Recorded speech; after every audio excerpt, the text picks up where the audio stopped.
open video. Oke. Udah nggak karuan wajahnya.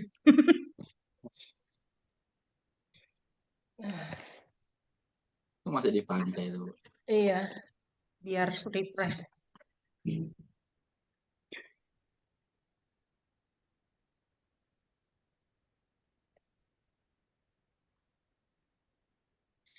Ya.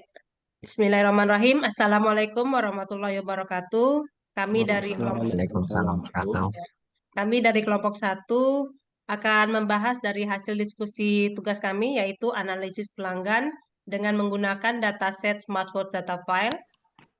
Kami terdiri dari kelompok yang pertama Pak Muhammad Syaban Harahap, yang kedua Pak Sugiyarsono, yang ketiga Pak Wahyu Alfian, yang keempat saya Ritawati, yang kelima Pak Aris Setiadi, dan yang keenam Pak Arijal. Topik yang kami bicarakan di sini yaitu yang pertama tentang latar belakang masalah, yang kedua dataset yang digunakan, yang ketiga pemodelan yang digunakan, yang keempat analisis hasil, dan yang kelima kesimpulan.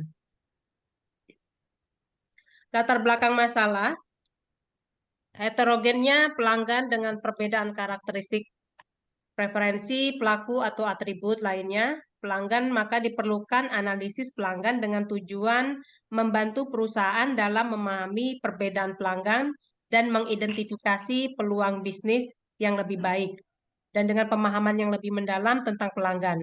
Faktor yang mempengaruhi analisis pelanggan yaitu yang pertama kebutuhan dan preferensi, terdiri dari usia, jenis kelamin, pendapatan, status perkawinan, lokasi ataupun geografis. Yang kedua, perilaku pembelian, terdiri dari reguler, hanya sekali beli, pengguna merek tertentu, ataupun mencoba merek baru. Untuk tingkat kepuasan, atribut yang digunakan yaitu kualitas produk, kecepatan layanan, interaksi dengan perusahaan. Dan yang keempat, strategi pemasaran, yaitu menyesuaikan produk dan pelanggan tertentu.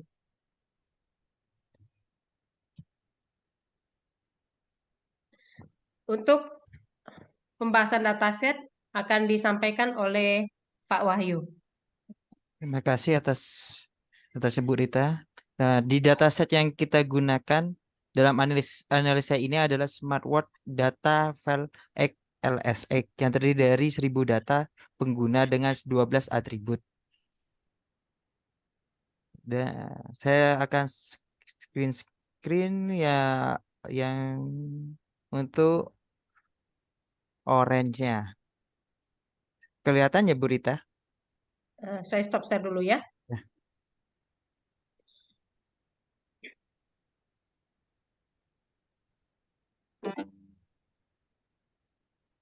Kelihatan Bu Rita? Kelihatan, Pak. Oke. Di sini kita pertama kali kita memasukkan dulu adalah di data ada file, lalu file kita buka untuk meload data yang kita akan melakukan proses. Nah, setelah itu kita membuat data tabel untuk melihat data yang masuk. Apakah sudah sampai 1000? Oke. Lalu kita masukkan proses kamin. Di proses kamin ini kita akan melihat Silhouette score. Pada Silhouette ini yang paling bagus menggunakan cluster 2. Dan hasil dari cluster tersebut akan membuat data tabel seperti ini. Terbentuk C1 dan C2. Terima kasih Bu Rita. Baik, Pak. Kita lanjutkan.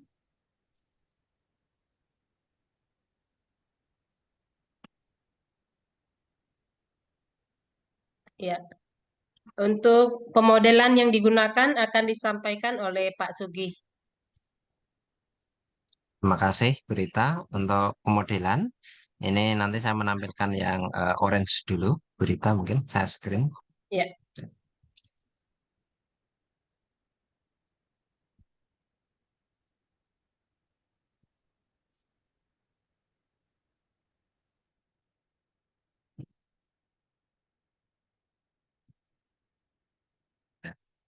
Melanjutkan yang untuk ini karena kaminya menggunakan 2 klaster, kita lanjutkan hasil dari pengklasteran. Yang pertama itu dari interest, itu mengenai timely information sama age, itu dihasilkan klasternya sebagai berikut. Jadi di mana posisinya dari scatter plot ini divisualisasikan usia yang di atas 34 ini dengan klaster yang pertama warnanya biru itu dari usia 34 sampai 48 itu dihasilkan ternyata yang daerah sini yang paling banyak itu adalah dia dengan usia segitu dia menggunakan smartwatch bukan untuk mengetahui informasi dari atau informasi berkaitan tentang waktu. Tapi ada sebagian kecil di daerah sini yang usia 34 sampai 48 itu menggunakan smartwatch untuk melihat waktu.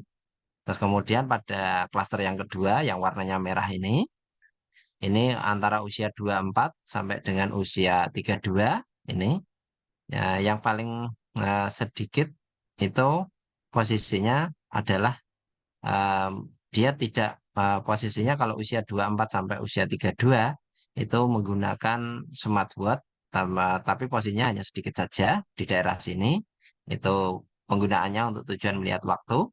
Sedangkan kalau yang di daerah tengah ini ya ini sebagian di antara kadang melihat waktu kadang tidak. Nah, tapi pada kesimpulannya bahwa yang usia 24 sampai usia 30 ini rata-rata menggunakan smartwatch bukan untuk melihat waktu.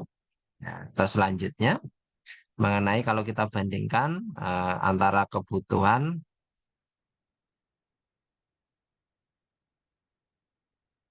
atlet, kebutuhan atlet sama age. Nah, ini kalau untuk kebutuhan atlet sama age ini kebutuhan penggunaan untuk olahraga. Kalau usia yang 34 ini dengan klaster yang pertama warnanya biru sampai dengan usia 48 itu ternyata menggunakan smartwatch bukan untuk tujuan eh, kebutuhan olahraga. Tetapi kalau yang klaster yang kedua di mana usia 24 sampai usia 32 atau sampai 34 ini rata-rata dengan klaster yang kedua yang warnanya merah ini ternyata penggunaan smartwatch-nya itu tujuan penggunaannya untuk kebutuhan olahraga gitu. Terus kemudian yang perbandingan yang ketiga ini mengenai demografik. Demografiknya kita membandingkan dengan adanya degree. Nah, jadi antara pendidikan dengan usia. Jadi orang yang pendidikannya kalau pendidikan 1 ini adalah artinya untuk sarjana, tingkat pendidikan sarjana, sedangkan yang 2 ini untuk tingkat pendidikan kelas master. Jadi kalau di sini hampir merata dua-duanya dibagi menjadi 4, di mana klasternya yang warna biru ini klaster merah. Jadi sebagian besar yang usia 34 ini, 34 atau 32 ini sampai dengan usia 48 itu penggunaan smartwatch-nya itu karena satu usia tadi, usia 34 sampai 48 itu penggunanya dari pendidikan sarjana. Dan sebagian kecilnya untuk klaster yang pertama itu yang pendidikan master. Nah, tapi sebaliknya kalau yang usia 24 sampai dengan usia 34, nah ini ternyata paling banyak yang menggunakan smartwatch itu adalah dari tingkat sarjana. Sedangkan kalau di tingkat master itu yang usia 24 sampai usia 34 itu jarang-jarang gitu. Nah, selanjutnya saya kembalikan ke Bu Rita. Baik, terima kasih Pak.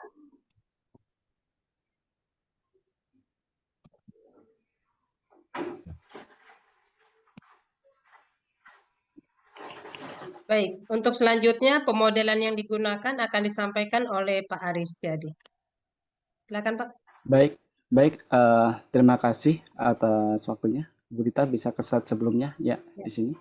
Baik, dari permodelan yang sudah dibuat menggunakan metode Cummins itu mampu membuat atau dari dataset yang ada menjadi 2 klaster, yaitu klaster 1 dan klaster 2 seperti tabel data yang ditampilkan di layar, seperti halnya fitur dengan konskon nilai 3, timeline if nilai 2, task MGM nilai 3, device LT nilai 3, wellness nilai 2, atlet nilai 3, style nilai 3, Amazon Pay nilai 1, female nilai 1, degree nilai 1, income nilai 2, dan X38 itu masuk pada clustering 1 dan seterusnya. Next, Bu Dita.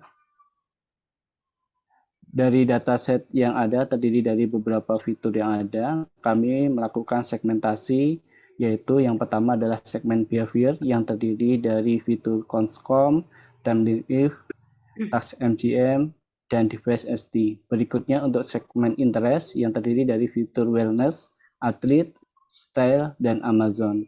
Dan berikutnya segmen yang ketiga adalah demografi, yaitu terdiri dari fitur female, degree, income, dan age. Dari permodelan yang ada, mengklasterkan data menjadi 2 klaster, yaitu mendapatkan nilai, yaitu klaster 1 53,8%, berikutnya untuk klaster 2 41,7%. Untuk analisa berikutnya akan dilanjutkan kepada Mas Arizal. Saya persilahkan. Baik, terima kasih kesempatan yang diberikan. Saya lanjutkan untuk di bagian D, analisis hasil. Jadi di sini untuk communication di sini pada klaster 1 mendapat nilai 4 dari ini 1 sampai 7 ya. Jadi 1 sampai 7 maksudnya 1 paling minimal dan maksimal 7 untuk penilaiannya. Kemudian pada klaster 2 mendapat nilai 5 dari 1 sampai 7 juga untuk communication-nya. Kemudian timely information di sini untuk klaster 1 mendapat nilai 4 dari 1 sampai 7, kemudian klaster 2 nilainya 4 juga dari 1 sampai 7. Selanjutnya untuk task manajemennya itu klaster 1 4 dari 1 sampai 7. Kemudian klaster 2 mendapat nilai 5 dari 1 sampai 7. Selanjutnya device ST ini device Stardins. Jadi di klaster 1 dia dapat 3 dari 1 sampai 7 juga. Untuk klaster 2 nilainya 4 dari 1 sampai 7 juga. Lanjut, Bu. Kemudian untuk wellness-nya ini di klaster 1 mendapat nilai 3 dari 1 sampai 7. Kemudian klaster 2 itu mendapat nilai 6 1 sampai 7. Kemudian atlet ini pada klaster 1 mendapat nilai 3 dari 1 sampai 7 juga. Kemudian pada klaster 2 mendapat nilai 5. Kemudian style pada klaster 1 mendapat nilai 4 dan klaster 2 mendapat nilai 5 1 sampai 7. Kemudian Amazon Prime ini pada klaster 1 mendapat nilai 0 di mana mereka rata-rata paling banyak tidak memiliki akun Amazon Prime. Jadi kalau nilainya 0 berarti tidak memiliki akun Amazon Prime. Kemudian untuk klaster 2 yang memiliki akun Amazon Prime.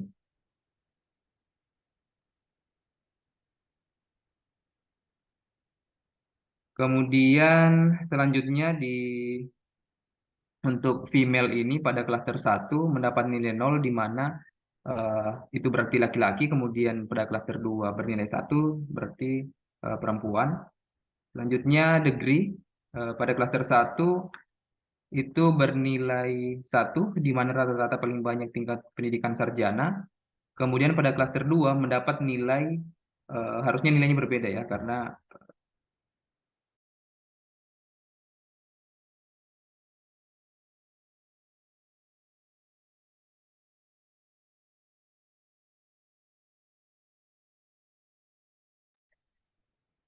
Suaranya ke off, Pak. halo, apa kedengaran, Bu? Ya, Suara sudah. saya? Sudah. Jaringan saya, Bu, mohon maaf. Ya. Ya, selanjutnya ini tadi di income ini pada klaster 1 itu nilai 3 di mana mereka rata-rata paling banyak tingkat pendapatannya per tahun itu 71 sampai 100.000 dolar. Kemudian untuk klaster 2 itu nilainya 4, di mana mereka rata-rata paling banyak tingkat pendapatan per tahun 101.000 sampai 175.000 dolar. Kemudian untuk yang terakhir, umur atau age-nya pada klaster 1 itu mendapat nilai 39, di mana mereka rata-rata paling banyak berumur 39. Kemudian pada klaster 2 mendapat nilai 31, yang paling banyak umurnya 31. Oke, Baik.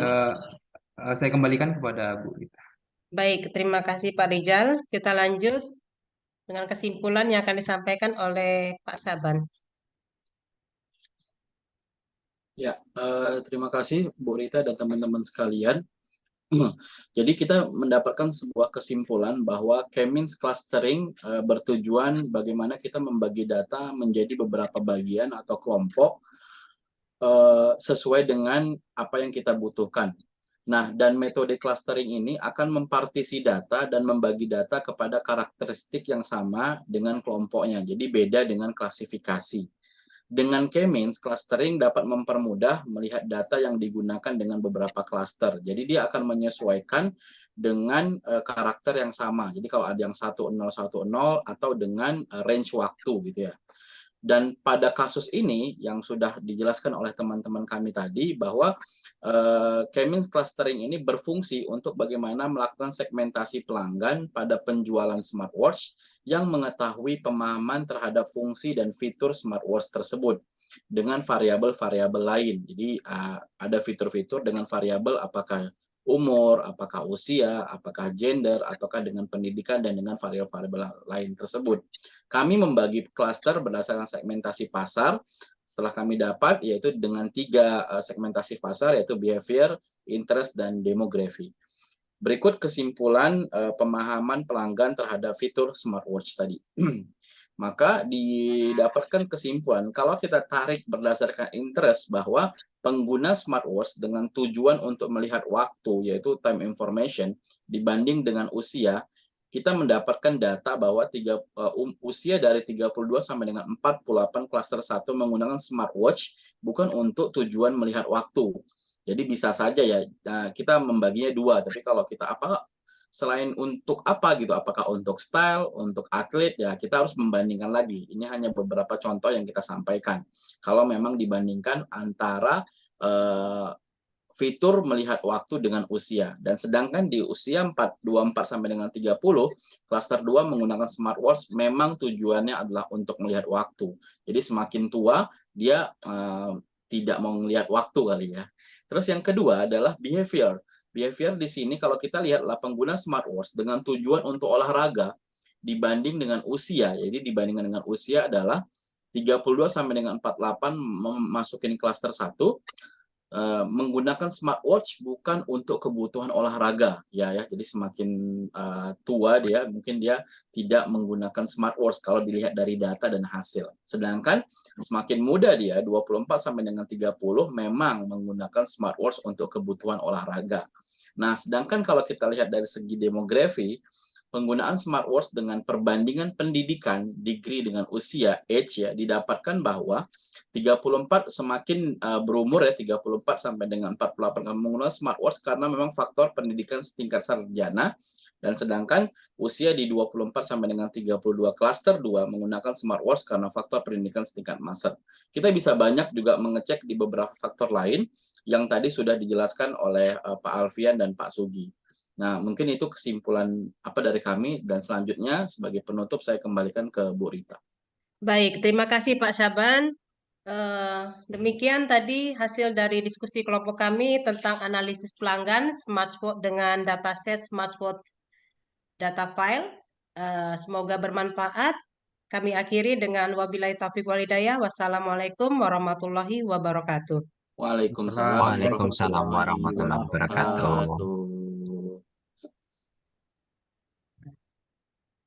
Stop recording.